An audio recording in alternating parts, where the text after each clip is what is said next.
Welcome to wise words channel. আজকে আমরা ৩২,০০০ চাকরি বাতিল মামলায় কলকাতা হাইকোর্টে মহামান্য ডিভিশন বেঞ্চে যে হিয়ারিং হয়েছে, তো সেইটা নিয়ে আমরা বিস্তারিত আলোচনা করব। মূলত আজকে মামলাকারীদের পক্ষের আইনজীবীরা তাদের যে বক্তব্য সেটা রাখা শুরু করেছেন।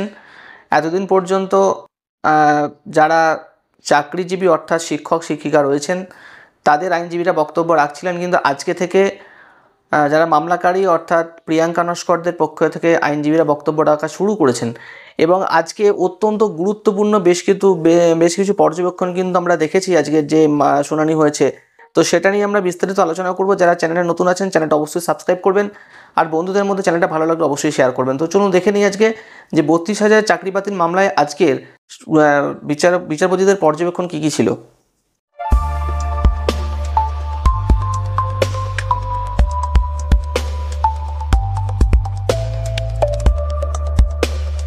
৩২,০০০ চাকরি বাতিল মামলায় আজকে মামলাকারীদের পক্ষের আইনজীবী মাননীয় তরুণজ্যোতি তিওয়ারি মহাশয় তিনি তার বক্তব্য রাখা শুরু করেন। মূলত ৩২,০০০ চাকরি বাতিল মামলায় টোটাল যে পুরো যে প্যানেল সেটা আমরা জানি প্রত্যেকেই যে তৎকালীন বিচারপতি অভিজিৎ গঙ্গোপাধ্যায়ের অর্ডারে কিন্তু টোটাল যে এন্টায়ার প্যানেল সেটা বাতিল হয়ে গিয়েছিল, এবং তারপর স্টে অর্ডার পড়ে এবং তারা এখনও পর্যন্ত যারা শিক্ষক শিক্ষিকা রয়েছেন তারা চাকরি করছেন, সসম্মানে চাকরি করছেন। কিন্তু এই যে টোটাল যে প্যানেল ৩২,০০০ যে প্যানেল, সেই প্যানেলটা বাতিল হওয়ার পিছনে বেশ কিছু কারণ ছিল। তার মধ্যে রিজার্ভেশন ক্যাটাগরি, তারপর হচ্ছে অ্যাপটিটিউড টেস্ট, এবং সেই সঙ্গে আরও বেশ কিছু সমস্যার মধ্যে এই যে টোটাল যে প্যানেল সেটা কিন্তু বাতিল হয়।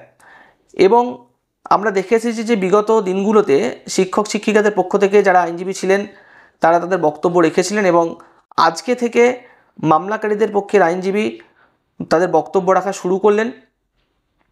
তবে আজকে বক্তব্যের শুরুতেই মাননীয় তরুণজ্যোতি তিওয়ারি তার যে বক্তব্য সেটা কিন্তু তিনি শুরু করেন, এবং বেশ কিছুটা অসংলগ্ন লাগছিল আজকে ওনার বক্তব্য, কারণ আজকে বিচারপতি মাননীয় তপব্রত চক্রবর্তী মহাশয় বেশ কিছু ক্রস কোশ্চেন করেছেন, যেগুলো তরুণজ্যোতিবাবু কিন্তু খুব একটা দক্ষতার সঙ্গে উত্তর দিতে পেরেছেন বলে আমার মনে হয়নি। কারণ বেশ কিছু আর্গুমেন্ট যেটা তিনি করেছেন, বিশেষত রিজার্ভেশন ক্যাটাগরি এবং সেই সঙ্গে রিজার্ভেশন রোস্টার, অ্যাপটিটিউড টেস্ট এবং আরও বেশ কিছু, সেগুলো যখন আমি বলবো আজকে ভিডিওতে সেটা আরও পরিষ্কার হবে।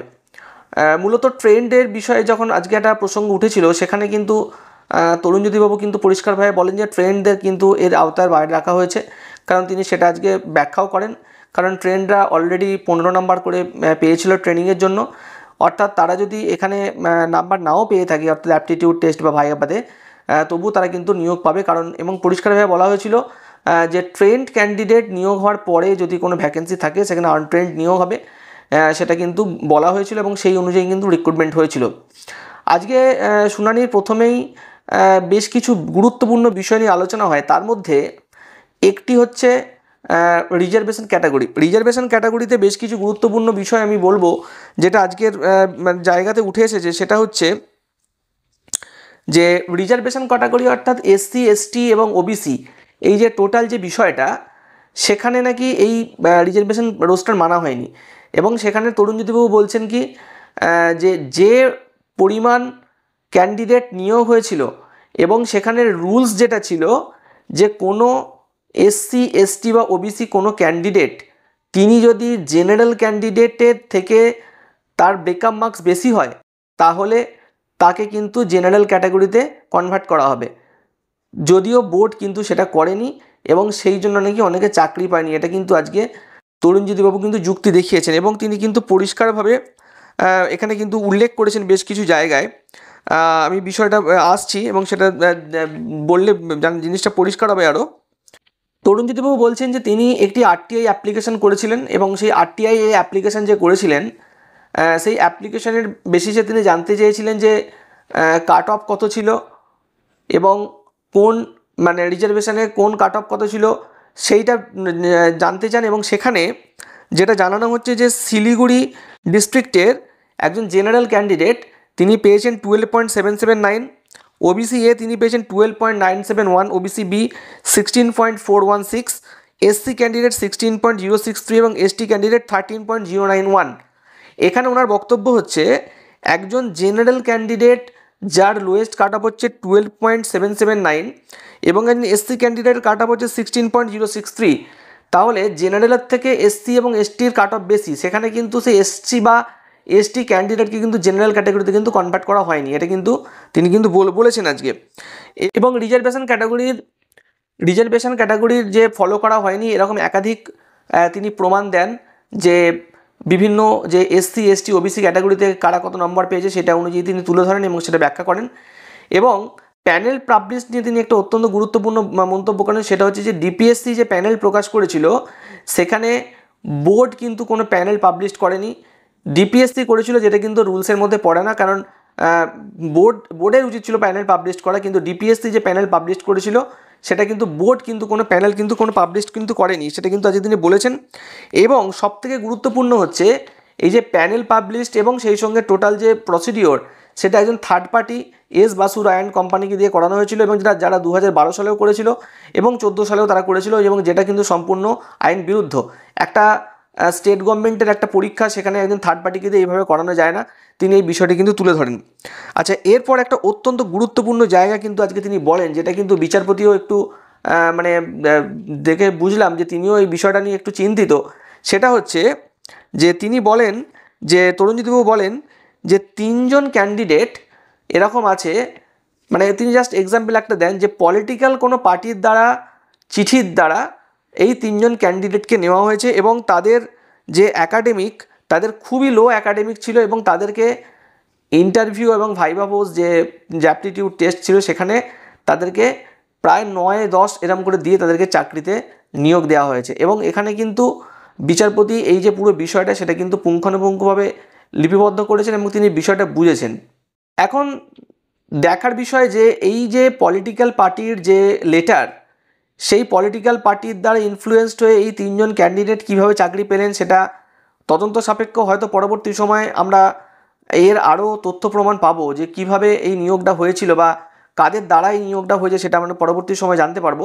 আজকে মোটামুটি এই আর্গুমেন্ট তিনি করেছেন। আচ্ছা, এরপরে সেটা আর একটা অত্যন্ত গুরুত্বপূর্ণ, সেটা হচ্ছে যে তিনি বলছেন যে নন ট্রেন্ড নিয়োগ হয়েছিল তার মধ্যে 20,962 জন এরকম ক্যান্ডিডেট আছেন। অত্যন্ত গুরুত্বপূর্ণ কিন্তু এই বিষয়টা, প্রত্যেকে একটু মানে সংখ্যাটা শুনবেন।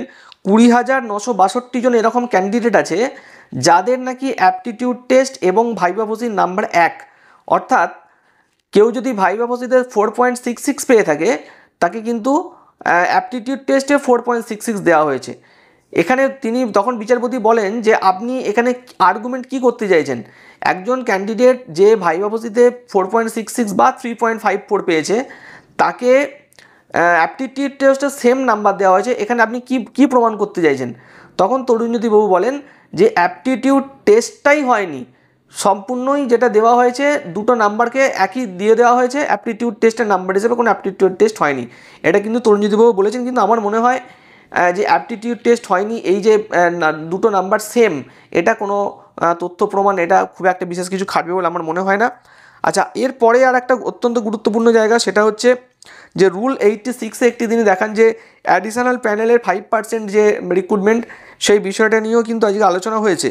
এবং আরেকটি অত্যন্ত গুরুত্বপূর্ণ জায়গা যেটা হচ্ছে 42,949 যে প্যানেল, যেটা আমরা প্রত্যেকেই জানি যে 42,949 যে নিয়োগ হয়েছিল, যেখানে ট্রেন্ড এবং নন ট্রেন্ড উভয় মিলিয়েই এই প্যানেল হয়েছিল।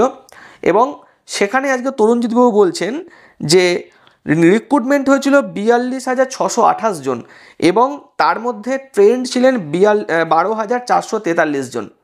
এটা কিন্তু তরুণজ্যোতিবাবু বলছেন, অর্থাৎ প্রায় 300 জনের কিছু বেশি সংখ্যক সিট কিন্তু এখনও কিন্তু রয়ে গেছে, এবং সেটা কিন্তু তিনি আজকে বলেছেন। এবং তরুণজ্যোতিবাবুও এই বিষয়টা আশঙ্কা প্রকাশ করেছেন, এবং বিচারপতিও বলেছেন যে এই যে 300 কতগুলো সিট পড়ে রয়েছে সেটা কিভাবে কি আছে তিনি জানতে চান। পরবর্তী সময়ে হয়তো তিনি এই বিষয়টা সম্পর্কে আরও ডিটেলসে হয়তো ব্যাখ্যা নেবেন যারা মামলাকারীদের আইনজীবী তাদের কাছ থেকে।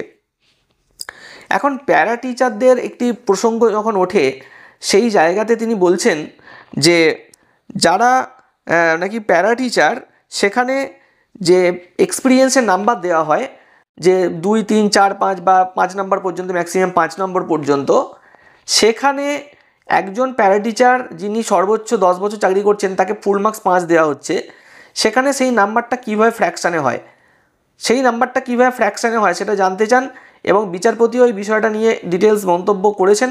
এবং পরবর্তী দিনে হয়তো এই বিষয়টা আরও পরিষ্কার হবে যে এক্সপিরিয়েন্সের যে নাম্বার, যেটাকে মানে একজন প্যারা টিচার যিনি এক্সপিরিয়েন্স পাচ্ছেন সেখানে ফ্র্যাকশন কীভাবে সম্ভব, এই বিষয়টা কিন্তু উঠে এসেছে। এরপরে আরও বেশ কিছু গুরুত্বপূর্ণ জায়গা আছে, সেটা হচ্ছে ইয়ারমার্ক, নন ইয়ারমার্কটের যে বিষয়গুলো সেগুলো নিয়েও কিন্তু উঠে এসেছে। এবং আর প্যানেল যে পাবলিশড হয়নি, ব্রেকআপ মার্কস যেটা দেওয়া হয়েছিল, সেটা বলা হয়েছিল যে 28/11/2022 একটা ব্রেকআপ মার্কস পাবলিশড করা হয় এবং বোর্ডের পক্ষ থেকে। এবং আর একটা জিনিস বলা হচ্ছে যে 5216 জনের একাডেমিক নাকি বিলো 11 আউট অফ 20, এবং তাদেরকে ইচ্ছাকৃতভাবে অ্যাপটিটিউড বা ভাইভা বসে যেটাই বলা হোক না কেন, তাদের ইচ্ছাকৃতভাবে 7, 8, 9 বা 10 নম্বর করে দিয়ে তাদেরকে চাকরি দিয়ে দেওয়া হয়েছে এবং এটা সম্পূর্ণ ইলিগ্যাল। এই বিষয়গুলো কিন্তু আজকে উঠে এসেছে। মূলত আজকের এই টোটাল যে আর্গুমেন্ট, এখান থেকে দাঁড়িয়ে বেশ কিছু বিষয় কিন্তু উঠে এসেছে। তার মধ্যে ব্রেকআপ মার্কস, সেই সঙ্গে রিজার্ভেশন ক্যাটাগরি যে ফলো করা হয়নি, এই কিছু কিছু জিনিস আমরা আজকে যেটুকু বুঝলাম যে রিজার্ভেশন রোস্টার যে ফলো করা হয়নি, কারণ আমরা প্রত্যেকেই জানি SC ST OBC যে ক্যাটাগরি, সেখানে যদি সেই মানে সংখ্যক ক্যান্ডিডেট না থাকে তাহলে তাকে জেনারেলে কিন্তু কনভার্ট করা হয়, কিন্তু সেটা কিন্তু করা হয়নি। আজকে তরুণজ্যোতিবাবু সেটা উল্লেখ করেছেন এবং পরবর্তী সময় হিয়ারিংয়ে হয়তো আমরা বিষয়টা সম্পর্কে আরও ডিটেলস জানতে পারবো। এবং এখনও পর্যন্ত যা আর্গুমেন্ট আজকে প্রথম শুরু হলো, এরপর সৌম্য মজুমদার বলবেন অ্যাডভোকেট, তারপর বিকাশ রঞ্জন ভট্টাচার্য বলবেন, সেটা আমরা আজকে জানতে পেরেছি হিয়ারিং মারফত। এবং আজকে বিচারপতি অত্যন্ত গুরুত্বপূর্ণ একটি মন্তব্য করেন, তরুণজ্যোতিবাবুকে বলেন যে আপনার কি অ্যাপটিটিউড সম্পর্কে আর কিছু বলার আছে? তরুণজ্যোতিবাবু বলেন যে না, আমার অ্যাপটিটিউড টেস্ট নিয়ে আপাতত কিছু বলার নেই, আমার সিনিয়র আছেন তিনি বলবেন। তখন বিচারপতি বলেন যে আপনি তো সবটাই বলে দিলেন, নতুন কি থাকতে পারে? তখন তরুণজ্যোতিবাবু বলেন যে নতুন কি থাকতে পারে সেটা যিনি আমার সিনিয়র অ্যাডভোকেট আছেন তিনি বলবেন, আমার যেটুকু বলা নেই বলে দিয়েছি। আশা করছি পরবর্তী ক্ষেত্রে যখন এই হিয়ারিংগুলো আবার হবে, আগামী 2রা সেপ্টেম্বর এই মামলার পরবর্তী হিয়ারিংয়ের দিন রয়েছে, সেদিনকে এই পুরো বিষয়গুলো কিন্তু আরও পরিষ্কার হবে যে দুর্নীতি এবং স্বজনপোষণ, সেই সঙ্গে ইলিগ্যালিটিস যেভাবে হয়েছে সেটা প্রমাণ হয়তো আরও পরবর্তী সময় আমরা বেশি করে দেখতে পাবো। এখন শিক্ষক শিক্ষিকাদের পক্ষ থেকে যারা আইনজীবীরা ছিলেন তারা বারবার বলে এসছেন যে কোনো ইলিগ্যালিটিস হয়তো হতে পারে, কিন্তু কোনো করাপশান কিন্তু হয়নি। কিন্তু এই যে রিজার্ভেশন ক্যাটাগরি যে ফলো না করা, বা এই যে অ্যাপটিটিউড টেস্ট না হওয়া, বা আরও এই যে পলিটিক্যাল পার্টির এই যে একটা লেটার, এই যে সমস্ত দিকগুলো পরপর করে উঠে আসছে, সেদিক থেকে কিন্তু 32,000 চাকরি বাতিল মামলার এই যে একটা ভবিষ্যৎ, সেটা কিন্তু একটা মানে কাঙ্ক্ষিত পরিণতির দিকে যাচ্ছে বলে মনে হয়। কারণ বিচারপতি সমস্তটাই পুঙ্খানুপুঙ্খভাবে লিপিবদ্ধ করছেন, সমস্তটাই তিনি তার নখদর্পণে রয়েছে, সবটাই তিনি করছেন, সবটাই তিনি বুঝছেন। আশা করছি খুব দ্রুত এই মামলার শুনানি অর্ডার ভার্ডিক্ট আমরা দেখতে পাবো, জানতে পারবো। আপাতত আমাদের 2রা সেপ্টেম্বর পর্যন্ত অপেক্ষা করতে হবে। সকলে ভালো থাকবেন, ধন্যবাদ।